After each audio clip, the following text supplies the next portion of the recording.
રામ ભક્તોને અયોધ્યા ખાતે નવનિર્મિત રામ મંદિરના દર્શને લઈ જતી આસ્થા સ્પેશિયલ ટ્રેનનું પાલનપુર ખાતેથી રાજ્ય કક્ષાના મંત્રી શ્રી ભીખુસિંહજી પરમારે લીલી ઝંડી આપી પ્રસ્થાન કરાવ્યું.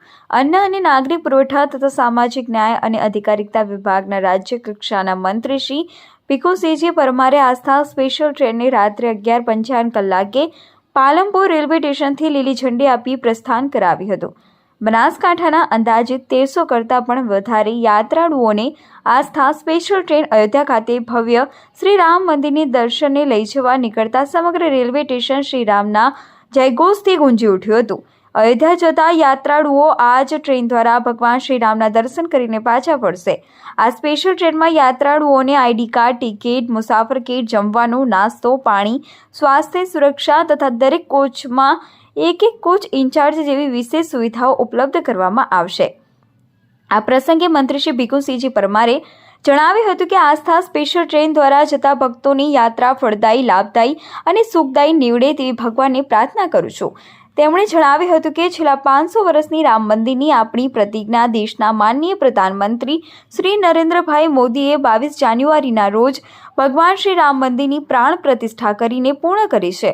વધુમાં તેમણે જણાવ્યું હતું કે રામ ભક્તોને આ સ્પેશિયલ ટ્રેન દ્વારા પ્રસ્થાન કરાવતા ધન્યતા અનુભવું છું. આ કાર્યક્રમમાં પાલનપુરના ધારાસભ્ય શ્રી અનિકેતભાઈ ઠાકરે અયોધ્યા ખાતે દર્શને જતા સૌ રામ ભક્તોને શુભેચ્છા પાઠવતા જણાવ્યું હતું કે દેશના વડાપ્રધાન શ્રી નરેન્દ્રભાઈ મોદીએ રામ મંદિરની પ્રાણ પ્રતિષ્ઠા કરતા રામ રાજ્યનો નવો યુગ શરૂ કર્યો છે. આ પ્રસંગે રાજ્યસભાના પૂર્વ સાંસદ શ્રી દિનેશચંદ્ર નાવાડિયાએ જણાવ્યું હતું કે વર્ષોથી હિન્દુ આસ્થાનું કેન્દ્ર ભગવાન શ્રી રામના ભવ્ય મંદિરનું નિર્માણ આપણા વડાપ્રધાન શ્રી નરેન્દ્રભાઈ મોદી સાહેબના કરકમલો દ્વારા પ્રાણ પ્રતિષ્ઠાના ભાગરૂપે થઈ રહ્યું છે અને દેશમાંથી કરોડો ભક્તો જઈ રહ્યા છે. ત્યારે બનાસકાંઠામાંથી પણ હજારો લોકો ભગવાન શ્રી રામના દર્શને જઈ રહ્યા છે. તેમણે સર્વેની સુખી, શાંત અને સમૃદ્ધિ માટે સમગ્ર બનાસકાંઠા વતી પ્રાર્થના કરી હતી.